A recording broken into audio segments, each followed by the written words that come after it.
Hello guys, welcome back to my YouTube channel again. We are heading to Shoolini University after 2 years. I have to collect my certificate, my degree certificate. So now we are heading. I will share you the journey that I have experienced throughout from here from Punjab to Shoolini University. Okay, let's go.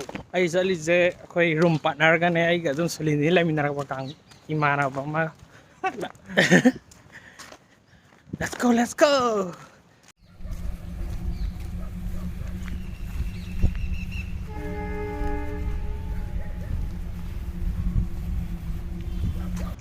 This is my present college, present college that I'm studying now.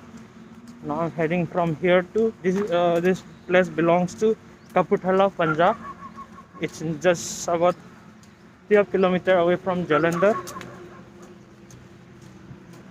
And now we are heading towards Shoolini University. First, we have to travel from here to Jalandhar first, and then we have to travel from Jalandhar to Chandigarh, and then from Chandigarh we have to head towards Solan. Approximately, it might take about 5 hours from here.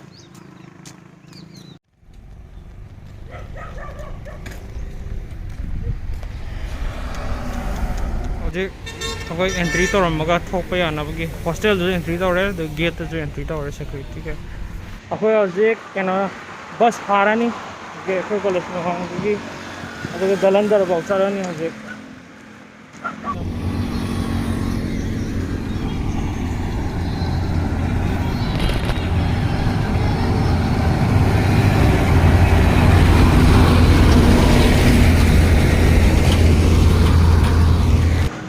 J Jalandhar bus stand yaw re Jalandhar bus ai bus to la pa ne ba do ai di amam do na sai cha sa ba le pa la ba na ya da video manung di block na video namang am dre ba di am nong nu ai to mi kham ga video nam ge to mi kham video nam ba nu ai ja tam do ai di bus stand yaw re. Now we have reached Jalandhar bus stand and now we will be heading to Chandigarh. Heading to Mandir kita. Stanley.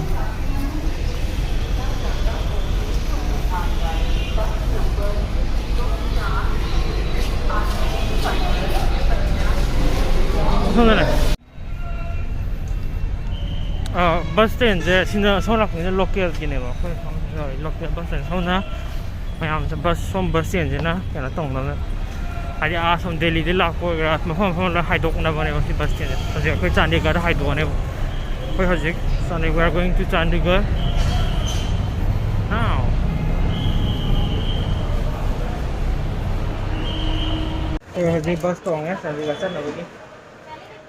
We are going to Chandigarh.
Chandigarh sector 43 हो गया सोलन जैसे कि बस तो सोलन बस जैसे कि क्या तो बस तो वहाँ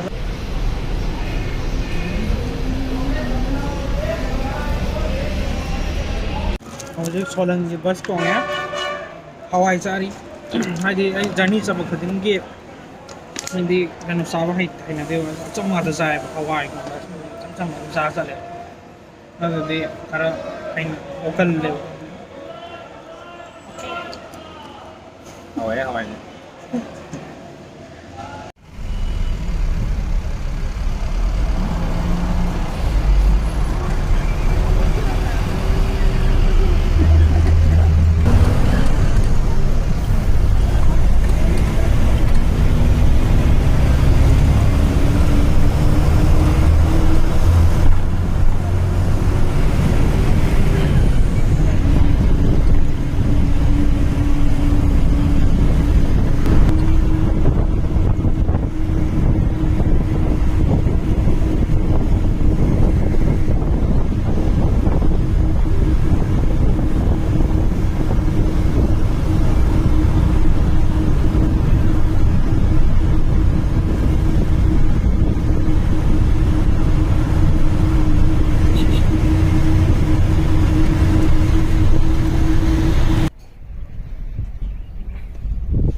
Hojik Himachal Pradesh.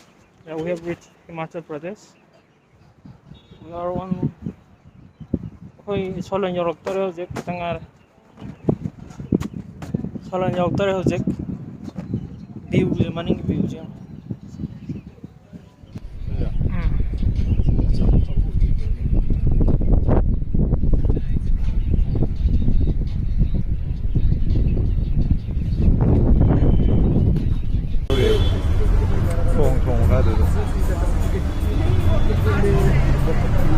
Nanti dari cantik lagi betul.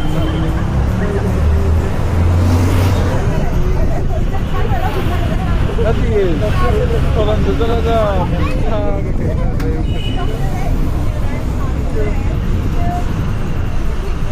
di sini dikira ada bypass.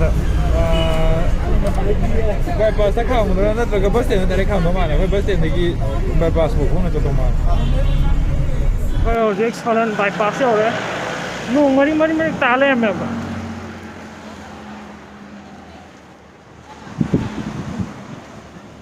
सिले यार season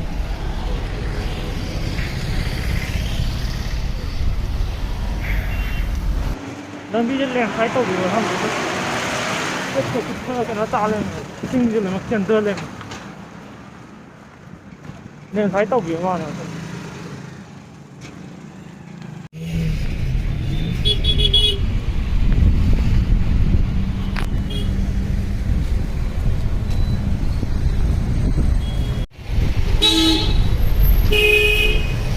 Jolly ki mayam kana ye switch kai ga yon mayam decoration yon mayam inge hai Punjab te la ko inge hai it's cold here and it's quite windy also and there is some slight rainfall also. I heard today itself in Simla there is some snowfall in Simla. Simla is snowfall hai ima only ye madu jamana snowfall hai ai yahan na masalan la ko le hotel ma hotel le ja ai yahan ma le ko hotel na ja da all le ma ben sing jam le man le ram dre ben sing le ara ko oh sim khalimar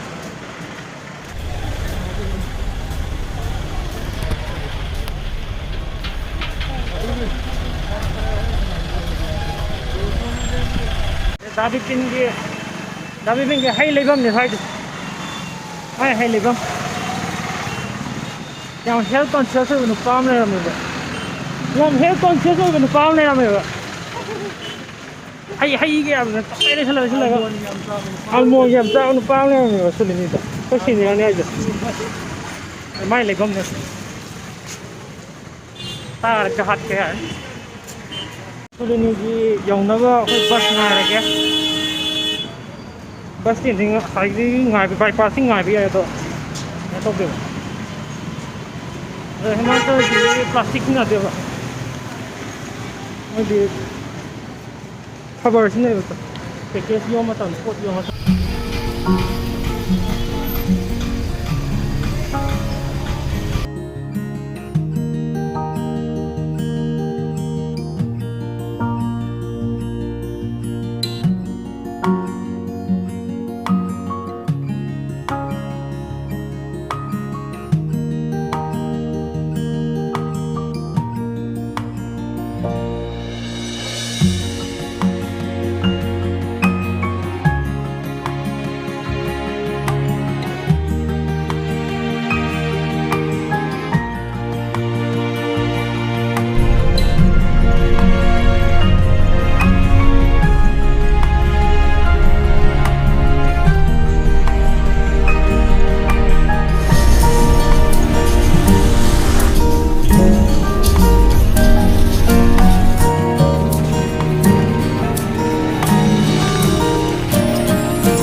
after 2 years. Aryabar hostel है Aryabar hostel. What? Aryabar hostel. Shoolini और है इधर अपन junior काम भी मैं आम ले रहा हूँ.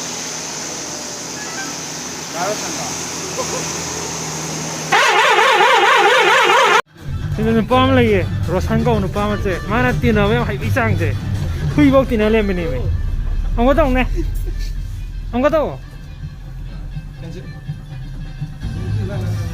Shoolini और है इताऊ रोशन ले रहा मैं इताऊ रोशन ले रहा मैं इताऊ Shoolini इताऊ रोशन जैसे ना कोई Shoolini की this is Shoolini sport complex this hostel ये hostel ने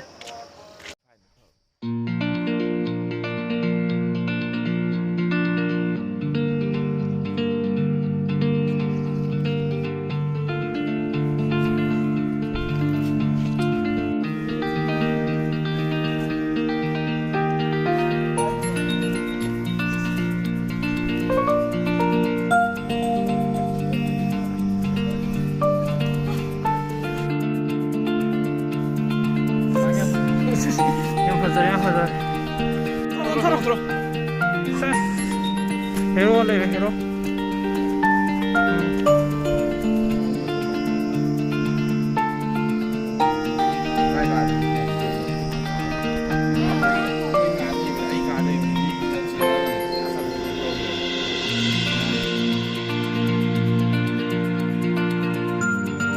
Basketball court. This is badminton court open.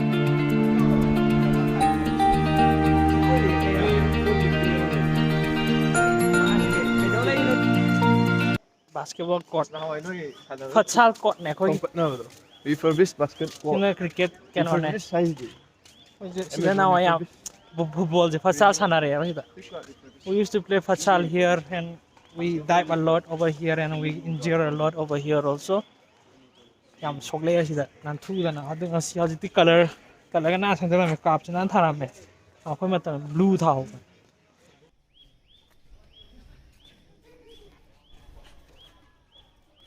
cao và tao thì quân mà khá quân mà dẫn nó con gái mà này